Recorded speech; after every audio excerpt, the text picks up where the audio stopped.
कहीं और रहेगा, पता चलेगा नहीं है। योगी आदि अनंत की आप कथा, पर ब्रह्म की कथा सुन रहे हो तो थोड़ा सा चित्त इनके श्री चरणों में थोड़ा अभिषिक्त करना होगा ना, तभी तो समझ में आएगा। तो रुद्राक्ष जो है एक मुखी से लेकर के 14 मुखी तक होता है, पता है ये? एक मुखी से लेकर के 14 मुखी तक का रुद्राक्ष बताया गया है। लेकिन अच्छा बताइए, रुद्राक्ष का प्राकट्य कैसे हुआ? पता है किसी को? आंसू से। वो आंसू कैसे गिर गया, कब गिर गया, क्यों गिर गया? भगवान शिव का आंसू तो गिर गया, लेकिन क्यों गिर गया, किस लिए गिर गया, कब गिर गया? देखिए, एक समय की बात है, हमारे भोले बाबा की आदत है ये है कि वो रह करके समाधि में चले जाते हैं, और वो जब समाधि में भी लीन रहते हैं तो अपने ही परम सत्ता का ध्यान करते होते हैं। उस समय समाधि में अपने ही स्वरूप का ध्यान कर रहे होते हैं। तो ऐसे ही भगवान 1000 करोड़ों वर्ष तक समाधि में लगे रहे, और जब भगवान समाधि से जगे, उनकी नेत्र खुली, तो भगवान को क्षोभ हुआ। क्षोभ का मतलब क्या है? क्षोभ का मतलब हुआ अशांति, दुख। और भगवान को दुख कब होता है? जब भगवान को ऐसा प्रतीत होता है कि हमारे भक्तों पर या इस धरती पर, इस सृष्टि पर कुछ अनिष्ट होने वाला है। भगवान को तो पता है ये कलयुग आने वाला है। अब ये सारे मार्ग की तैयारी यदि मैं पहले से ही नहीं करूंगा तो मैं, हमारी जो मानव जाति है, उनका कल्याण कैसे होगा?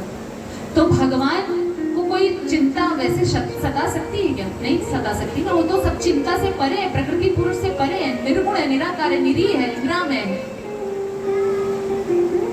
लेकिन भगवान ने अपने आप को ही अशांत कर दिया, दुख में परिणत कर दिया। तो उसी समय भगवान के नेत्रों से कुछ जल की बूंदें गिरी, धरती पर पड़ते ही वो स्थावर रूप को प्राप्त हो गई। क्या? स्थावर यानी जड़। जैसे वृक्ष जड़ है, पहाड़ जड़ है, तो वैसे ही रुद्राक्ष पेड़ के रूप में, वृक्ष के रूप में परिणत हो गया। बोलिए महादेव की जय, भक्तवत्सल भगवान की जय, उमापति पार्वती महादेव की जय। भी इतने धीरे से बोला जा रहा है, बताइए कैसे मैं आगे बढ़ूंगी? जैसे कोई कथाकार एक कथा कर रहा है तो कथा सुनने वालों को भी कोऑपरेट करना होता है, नहीं तो फिर मैं भी क्या करूंगी? जब पता है टीचर को, ये पता है कि बच्चा ये एकदम उद्दंड है, ये मतलब कुछ भी कर लो अब ये, तो टीचर का भी मन नहीं लगता, उनको लगता है कि चलो जैसे तैसे ये ठीक है, हो गया, पढ़ा दिया, चलो। अब आप लोग प्रेम दिखाएंगे, उत्साह दिखाएंगे तो मैं आपको बताऊंगी, नहीं तो मैं भी यही क्लास बंद करके विराम कर दूंगा। तब अब फिर से हम जोर से बोलेंगे 3 बार, हर हर महादेव का बताएंगे। हर हर महादेव, हर हर महादेव, हर हर महादेव। अंकल जी की आवाज मुझे प्रॉपर नहीं सुनाई दी, अब मुझे प्रॉपर यहाँ तक आवाज आएगी तभी मैं, सबकी यहाँ पर बैठे हुए सभी देवी देवता जो भी विराजमान है, सबकी आवाज मुझ तक आनी चाहिए। मैं कब से चिल्लाए जा रही हूँ यहाँ पर, मतलब एकदम हर हर महादेव, हर हर महादेव। मैं कैसे सुनाऊंगी, कैसे उत्साह आएगा मेरे भीतर? हर हर महादेव, हर हर महादेव, हर हर महादेव। पता चले तो आप तो ऐसे आलसी बनी रहे हो, कथाकार को भी आलसी बना दो, बस हो गई कथा 9 दिन तक हमारी। हम तो आपको इधर खींच रहे हैं, आप हमको उधर खींच रहे हो। क्या करूं मैं, यहाँ से उतर के वहां पे आ जाऊं? कथा कौन करेगा फिर? तो देखिए, 14 मुखी रुद्राक्ष बताया गया है, और हम कहाँ थे? भगवान को क्षोभ हुआ, भगवान ने नेत्र खोली, तपस्या के बाद हजारों करोड़ों वर्षों तक तपस्या किया, भगवान ने आंख खोली, जैसे ही नेत्र की कुछ अश्रुधारा जो है भगवान की प्रवाहित हुई, धरती पर गिरी और वो जड़वत हो गई, स्थावर रूप को प्राप्त हो गई और रुद्राक्ष के वृक्ष के रूप में परिणत हो गई। और वही रुद्राक्ष जो मूल रूप से रुद्राक्ष पाया जाता है, वैसे तो भगवान ने इसके बीज बहुत सारे प्रदेशों में फैला रखा है, लेकिन मुख्य रूप से सह्यगिरी पर्वत पर, हिमगिरी पर, काशी में, मथुरा में और अयोध्या में, इन 5 जगहों में मूल रूप से जो रुद्राक्ष है उसका प्राकट्य बताया जाता है। बाकी कहा चाहिए आगे आप कथा सुनेंगे, ज्योतिर्लिंग की कथा सुनेंगे, तो जितने भी ज्योतिर्लिंग वहां पे आपको सही रुद्राक्ष मिल जाएंगे, तो उसके बीज वहां भी है। लेकिन मुख्य रूप से जो स्थान बताए गए हैं वो पहला स्थान है अयोध्या, दूसरा काशी, तीसरा मथुरा, सह्यगिरी और हिमगिरी पर्वत, हिमालय, वहां पर आप जो शुद्ध जो रुद्राक्ष होता है वो होता है। अब देखिए रुद्राक्ष कैसे धारण करने चाहिए, कैसे रुद्राक्ष को धारण करना चाहिए। तो पहले तो रुद्राक्ष को धारण करने से पहले ये जान लीजिए कि कौन से वर्ण के लोगों को कौन सा रुद्राक्ष धारण करना चाहिए। अब जैसे ब्राह्मण वर्ण का है, ब्राह्मण जाति का कोई व्यक्ति है, तो उसे सफेद कलर का रुद्राक्ष धारण करना चाहिए। सफेद रुद्राक्ष भी आता है, नहीं पता है तो बता दे रही हूँ, इसीलिए तो आई हूँ। सफेद कलर का जो रुद्राक्ष होता है वो ब्राह्मण जो कुल में पैदा हुए होते हैं, चाहे स्त्री हो चाहे पुरुष हो, बच्चा हो, उनको धारण करना है। और लाल रंग का जो रुद्राक्ष होता है, तो लाल रंग के रुद्राक्ष को किसको धारण करना चाहिए? क्षत्रियों को, राजपूत जो ठाकुर है वो लाल रंग का, लाल हो, गहरा लाल हो, मरून हो, कुछ लाल भी आता है, गहरा लाल भी आता है, तो वो रुद्राक्ष जो है क्षत्रियों को वर्ण करने का अधिकार है, धारण करने का अधिकार है, लाल रंग का। लेकिन जो वैश्य हैं उन्हें किस कलर का रुद्राक्ष धारण करना चाहिए? पीले कलर का, पीला रुद्राक्ष।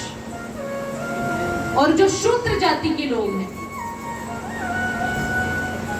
जो शूद्र जाति के लोग हैं उन्हें काले, गहरे काले रंग का रुद्राक्ष धारण करना चाहिए।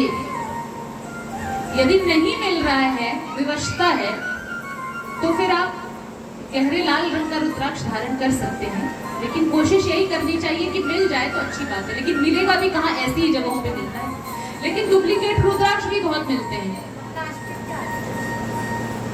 डुप्लीकेट भी रुद्राक्ष। अब देखिए असली की पहचान क्या है?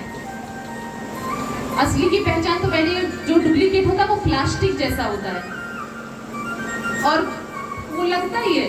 और जो रियल जो रुद्राक्ष होता है, सही रुद्राक्ष होता है, उसमें कंटक जो कांटे कांटे जैसे होते हैं, वो जैसे आप प्रेस करोगे रुद्राक्ष को तो ऐसे लगेगा कि चुभन सा हो रहा है, थोड़ा ज्यादा चुभन होगा अगर रियल रुद्राक्ष है।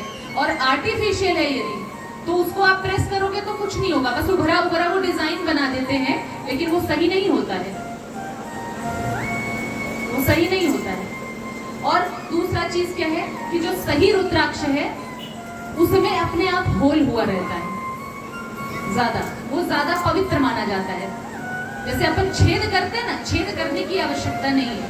शुद्ध अत्यंत फलदायी जो रुद्राक्ष होता है वो होता है कि आप ऐसे प्राकृतिक रूप से उसमें छेदाया रहता है, उसमें छेद करने की आवश्यकता नहीं कृत्रिम रूप से, और कहीं से भी खंडित ना हो।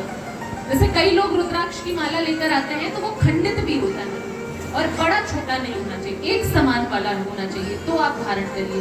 दाने जो होते हैं रुद्राक्ष के उसके एक समान होने चाहिए। जैसे आंवले का जो बराबर का रुद्राक्ष होता है, आंवले के बराबर के भी रुद्राक्ष आते हैं, वो भी अत्यंत फलदायी होते हैं, लेकिन वो धारण के लिए सही नहीं है। धारण भी करते हैं, लेकिन कैसे लोगों को धारण करना चाहिए? जो सन्यासी लोग होते हैं, योगी वैरागी होते हैं, है ना, तो ऐसे लोग धारण करते हैं। नहीं तो अगर हम ऐसे रुद्राक्ष को यदि हम सोचते हैं कि लाएं अपने घर पे, तो ला तो बिल्कुल सकते हो, तो उसको आप पूजा गृह के पास रखिए और उसकी पूजन करिए। जो सबसे फलदायी, जैसे जैसे रुद्राक्ष छोटी होती जाती है वैसे वैसे वो और फल देने वाली बताई गई है। 4 मुखी जो रुद्राक्ष होता है समस्त कामनाओं को पूर्ण करता है। यहाँ हम तो कहते हैं 1 मुखी से लेकर के आप 14 मुखी तक का जो भी आप रुद्राक्ष लेते हो वो सभी कल्याणकारी होता है। हम तो यूं कहेंगे शास्त्राज्ञा के अनुसार ऐसा होना चाहिए कि भले हम 2 मुखी रुद्राक्ष धारण करें, लेकिन अगर भगवान की कृपा बनती है और हम सही रुद्राक्ष अगर प्राप्त कर पाने में सक्षम है, यदि हमें मिलता है, तो 1 से लेकर के 14 मुखी तक का सब पूरा रुद्राक्ष ला के रखिए। 1 मुखी, 2 मुखी, 3 मुखी और 14 मुखी रुद्राक्ष जब इकट्ठा हो जाए तो इसको एक पात्र में रख लीजिए पूजा गृह में, और उसकी पूजना करिए, मतलब पूजा अर्चना करिए जैसे भगवान शिवलिंग की पूजा करते हैं, मूर्ति की पूजा और देवताओं की पूजा करते हैं। बाकी धारण करना है तो 2 मुखी रुद्राक्ष, 2 ही मुख है तो कोई दिक्कत नहीं, आप धारण करिए। और जितना जो सबसे छोटा जो रुद्राक्ष होता है वो चने के बराबर होता है। चने का जो फल होता है, चना जो हम खाते हैं, छोटा चना भी बोया हुआ, तो उससे छोटा तो सही नहीं है, यदि वो है भी तो बेकार है। उतना ही छोटा मेन जो रुद्राक्ष प्रामाणिक रूप से हमारे शास्त्रों में बताया गया है, उतना ही छोटा रुद्राक्ष बताया गया है। और यदि चने के बराबर का हम रुद्राक्ष धारण करते हैं वो अत्यंत ही फलदायी होता है, बहुत ज्यादा फलदायी होता है। तो ऐसे रुद्राक्ष को हमको अवश्य धारण करना चाहिए, लेकिन रुद्राक्ष को धारण करने का भी एक नियम है। यदि रुद्राक्ष धारण करना है तो कुछ चीजें हैं जो हमें नहीं खानी नहीं, शास्त्र में लिखा हुआ है। यदि नहीं धारण कर रहे हो, जैसे फिर या तो आप अनुष्ठान में धारण कर लो, या तो कोई यज्ञ अनुष्ठान है उसमें धारण कर लो, या पूजा करने बैठते हो, जब पवित्र होके पूजा करने बैठते हो पूजा गृह में धारण कर लो, फिर उतार के रख लो। क्यों? क्योंकि यदि आप रुद्राक्ष हमेशा हमेशा के लिए धारण कर रहे हो तो आपको क्या क्या नहीं खाना चाहिए। पहली बात तो लहसुन नहीं खा सकते, प्याज नहीं खा सकते। यदि हमेशा के लिए धारण करके ही रखना है, रुद्राक्ष पहन के खाना पीना सोना सब कुछ करना है, तो आप लहसुन और प्याज नहीं खा सकते हो, हींग भी नहीं खा सकते हो। जो मादक वस्तुएं हैं, शराब नशा इत्यादि, आप नशा पत्ती नहीं कर सकते हो। नशा मुक्त प्राणी ही रुद्राक्ष धारण करने का अधिकारी है। यदि कोई नशेड़ी है उसको रुद्राक्ष पहनने का अधिकार नहीं, वो पहनेगा भी तो उसका विनाश ही होगा, अच्छा नहीं होगा। रुद्राक्ष धारण करना है, रुद्राक्ष मतलब सात्विक चीज है, पूजा करने वाली चीज है, तो आप लहसुन प्याज से दूर होना पड़ेगा हमेशा के लिए यदि आप धारण करना चाहते हैं। तो सही जन जो अति